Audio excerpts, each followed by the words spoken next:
Gate खुला, महल का भयभीत हो गई। इधर राघव सरकार रो रहे हैं, उधर वो शिविका रो रही है। उस भक्ता के आंखों में आंसू। राम जी ने इशारा किया, हमें इनके पास जाना है। और राम जी जैसे उस शिविका के भक्ता के हाथ में जाते हैं, उनकी आंखों से अश्रुपात होना बंद हो गया, मुस्कुराने लगे, हंसने लगे। संत ने कहा, तो ऐसा राम जी ने क्यों किया? एक संत कहते कि जो मैया कौशल्या की एक सेविका थी, तो वो जाकर के अपनी उस सखी से बताती थी, अरे सखी, आज हमारे राघव सरकार ने ऐसा मुस्कुराया, हमारे चित्त को ही चुरा लिया। अरे सखी, क्या बताऊं कि कितने अच्छे हमारे राघव सरकार। उस सखी को लगा कि मुझे तो कभी प्रवेश मिलेगा नहीं, मैं कब राघव सरकार का दर्शन करूंगी। इसलिए ऐसा करती हूँ कि रात के समय में महल के दरवाजे को ही प्रणाम कर लूंगी और वहां से चली आऊंगी। हमारे राम जी इतने कृपालु हैं, इतने दयालु हैं। उस भक्ता के गोद में जाते हुए शांत हो गए।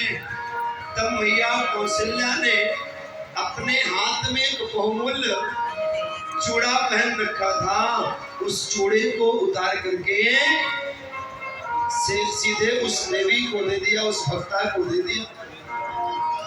उस भक्ता ने कहा, मैं इसे नहीं लूंगी। मैया कौशल्या ने कहा, देवी, अरे बहन, मैंने तुझे इसलिए नहीं दे रही, उपहार नहीं है। आज मेरे राघव सरकार को तूने शांत कराया, उनका रोना बंद हो गया तुम्हारी गोद में आने से, तो मेरे जीवन में तुझे देने के लिए कुछ भी नहीं है। मैं सारा संसार अगर तुम्हें दे तो वो भी कम है, लेकिन इसे तू मत ठुकरा, इसे तू ले ले, क्योंकि जिसमें मेरे राघव सरकार की खुशी है, जिसमें मेरे राघव की प्रसन्नता है, बताओ इस संसार में उससे बड़ा क्या हो सकता। उस भक्ता ने लिया है और बारंबार राम जी को देखते जा रही है और राम जी उस भक्ता को देखते जा रहे हैं। राजमहल में आए, धीरे धीरे पाँव में पैजनियां पहन करके राम जी चलने लगे। पैजनियों की गूंज से पूरा राजमहल, पूरी अयोध्या इतना सुंदर शोभायमान होती थी, जैसे देवराज की सभा में बड़े बड़े वाद्य यंत्रों से गुंजायमान होता है, वही उससे भी अत्यधिक प्रेम भरा, स्नेह भरा, ममता भरा राम जी के पांवों की पैजनियां से गुंजायमान हो रहा है। राम जी धीरे धीरे अपने भाइयों के साथ पूरे राजमहल में घूमते और राम जी का एक ही कार्य हो गया। एक ही कार्य क्या हुआ? अपने भाइयों के साथ जाना। प्रातः काल उठ के रघुनाथा, मात पिता गुरु न वही माथा। प्रातः काल होता, अपने भाइयों के साथ जाते और माता पिता गुरु को प्रणाम करते। गुरुकुल भेजे गए, एक पवित्र संस्कार हुआ। गुरुकुल में जाकर के थोड़ी ही दिन में सारी विद्याओं को सीख लिया। गुरु ग्रह गए पढ़न रघुराई, अल्पकाल विद्या सब आई।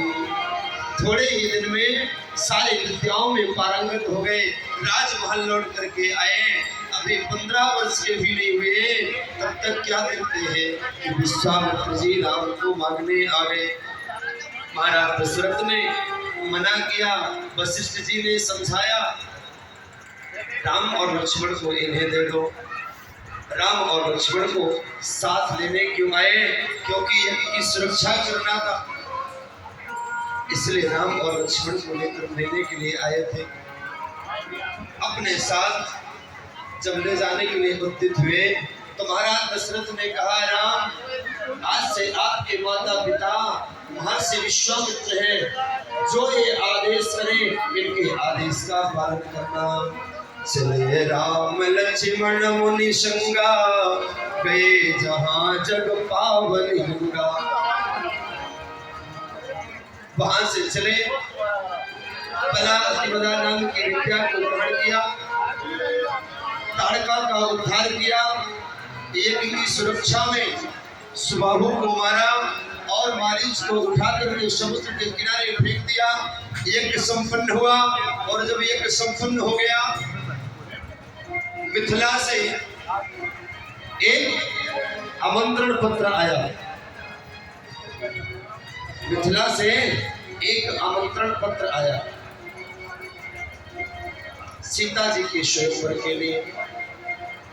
विश्वामित्र जी ने कहा, राघव अब जनकपुर चलना है, मिथिला चलना है। जैसे ही आगे चले, एक सुनसान आश्रम दिखाई पड़ा, लेकिन वह सुनसान आश्रम में प्रतीत होता था कोई स्त्री है। वहां जाकर चरण कमल रज चाहती, कृपा करो रघुवीर। राघव कृपा करो, ये गौतम की नारी है, श्राप के कारण इन्हें पत्थर बनना पड़ा। राम जी ने कहा, ये तो ऋषि पत्नी है, ब्राह्मणी है, मैं कैसे चरणों का स्पर्श करूं। विश्वामित्र जी ने कहा, महाराज दशरथ ने क्या कहा था, जो मैं कहूँगा आपको करना है, लेकिन परंतु नहीं छोड़ना। और जैसे ही राम जी ने उस शिला पर अपने चरणों को स्पर्श कराया, मैया देवी अहिल्या का श्राप छूटा और राम जी की प्रदक्षिणा करके सीधे भगवान के धाम को चली गई। जनकपुर पधारे और जनकपुर में सीता जी के स्वयंवर में गए और उसी स्वयंवर में राम जी ने धनुष पर प्रत्यंचा चढ़ाया और तभी यह बात हो गई कि अब जानकी जी का विवाह राघव के साथ होना है। महाराज जनक ने संदेशा भिजवाया और महाराज दशरथ ने संदेशा पाकर के पूरी बारात को तैयार किया। बरातियों ने पूछा, भैया दूल्हा कहाँ है? बरातियों ने पूछा, भैया दूल्हा कहाँ? तो दशरथ जी कह देते, आगे है। जब आगे न मिले, भैया दूल्हा कहाँ है? पीछे है। जब पीछे भी न मिले तो कह दिया कि जाओ, भरत दूल्हा है तो भरत के मुकुट शीर्ष में मुकुट बधाए, दूल्हा है तो। बारात पहुंची है, दोनों तरफ से कुल का साक्षात्कार हुआ, कुल की परंपरा निभाई गई दोनों तरफ के आचार्यों से और नंदी मुख आदि श्राद्ध कराया गया, बहुत साधान कराया गया।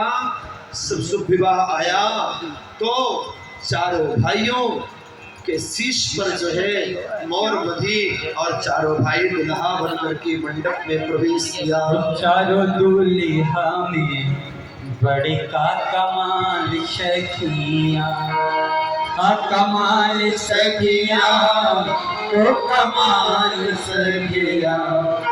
आज मिथिला नगर यादी हाल सखिया, चारों चारों चारों दूल्हा में बड़ा कमाल सखिया, चारों दूल्हा में बड़ा कमाल सखिया।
गोरिया कुंडल सोहे कनवा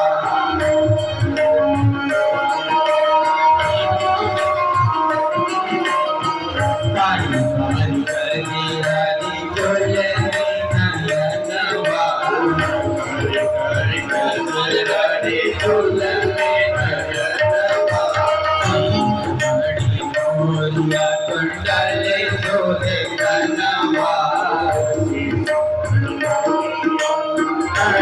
सोहे कनवा काली काली हरी चोले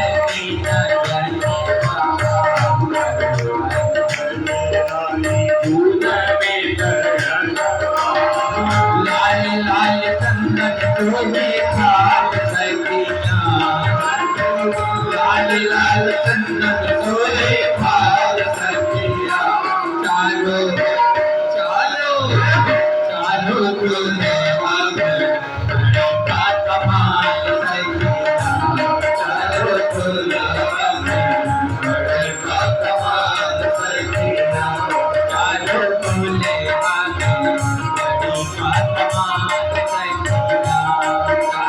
तुझे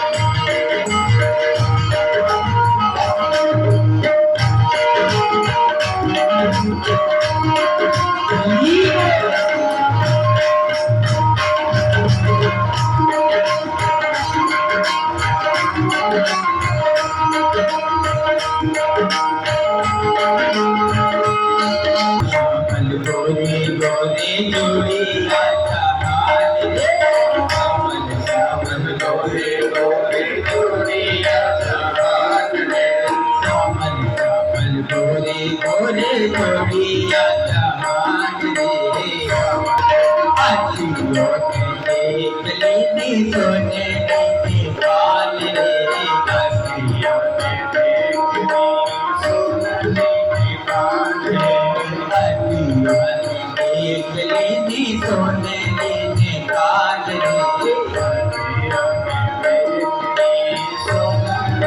निकाल रे देख लेनी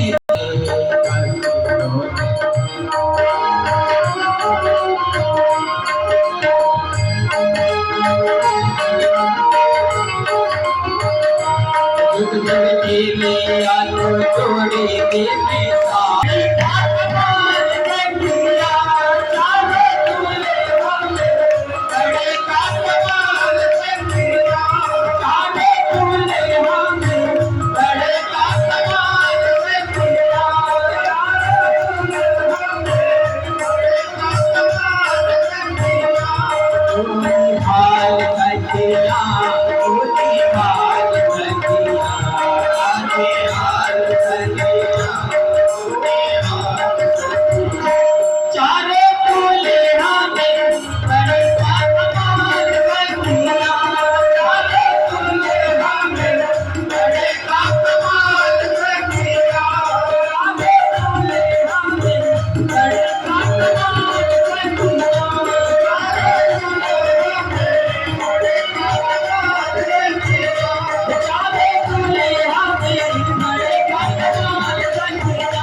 परीक्षित उत्तरा से परीक्षित से जन्मेजय, श्रुतसेन, भीमसेन, उग्रसेन ये चार पुत्र हुए।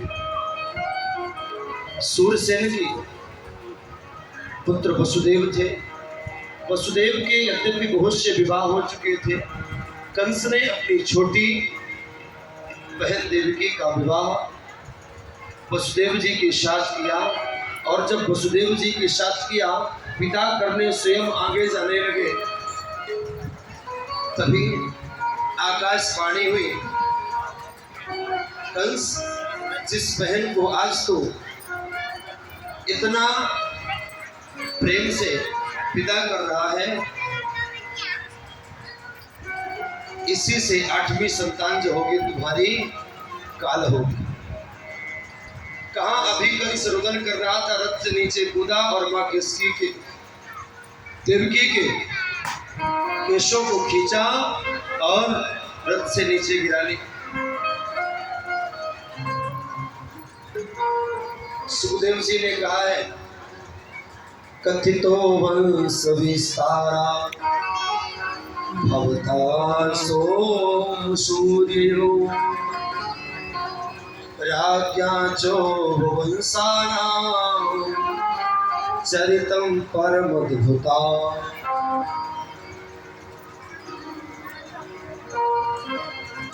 परीक्षित, उन्हीं के यहाँ 8वें गर्भ के रूप में भगवान कृष्ण का जन्म हुआ और वृंदावन में आकर के नंद और यशोदा के यहाँ रहे, माखन चोरी की, गोपियों के साथ रास रचाया, बड़े बड़े राक्षसों का वध किया, कंस को मारा और सीधे द्वारिका में जाकर के निवास कर दिया। तब तो सन्न रह गए परीक्षित जी गुरुदेव, अभी अब तो सविस्तार कथा सुनाई, जब हमारे प्रभु की बारी आई तो आप तो सीधे छलांग लगा के चले। सुखदेव जी ने कहा, परीक्षित आज 4 दिन हो गए, 4 दिन से कथा में विराम नहीं हुआ, तो कुछ खाया नहीं, कुछ पिया नहीं, आराम नहीं किया। अगर प्यास लगी हो तो जल पी लो, भूख लगी हो तो कुछ खा लो। परीक्षित जी ने कहा, गुरुदेव ना तो मुझे प्यास है ना तो मुझे भूख, अब मेरे जीवन में अगर प्यास है तो आपकी निकली हुई वाणी का उद्घोष है, मैं केवल उसी का पान करना चाहा है। तब अपनी बहन को ही मारना चाहा। वसुदेव जी ने कहा, कंस मैं तुझे वचन देता हूँ कि तुझे अपनी बहन देवकी से तो भय नहीं है ना, जो इसकी 8वीं संतान होगी पूरी संतान में तुम्हें ला करके दे दूंगा। यह बात कंस को अच्छी लगी और कंस मान गया। समय आया और जैसे ही प्रथम संतान देवकी के यहाँ एक बालक का जन्म हुआ, वसुदेव जी उसे गोद में लाए और सीधे कंस के हाथों में दे दिया। कंस को दया आ गई। कंस ने कहा, ये छोटा सा बालक है और जो देवकी की 8वीं संतान है, तो मुझे उससे, ये तो पहली संतान है। उस बालक को उठाया, पुनः वसुदेव जी के हाथ में दे दिया। वसुदेव जी चलने लगे, तब तक क्या संत जन कहते हैं कि देवर्षि नारद आ गए, अपने हाथ में कमल के पुष्प को लिए। कहा, कंस तो बड़ा मूर्ख है, भोजराज कंस तू राजा के पद के लायक नहीं तो मूर्ख है। क्यों, क्या हुआ देवर्षि? अरे अभी अभी देवकी की संतान आई थी, तूने उसको छोड़ दिया, तुझे मार देना चाहिए। कंस ने कहा, वो तो पहली संतान है। अपने हाथ से उस कमल के पुष्प को उछाला और कहा, गिनती करो, यहाँ से गिने तो यहाँ 8 आ जाए, यहाँ से गिने तो यहाँ 8 आ जाए। कई बार जब देवर्षि नारद ने कमल की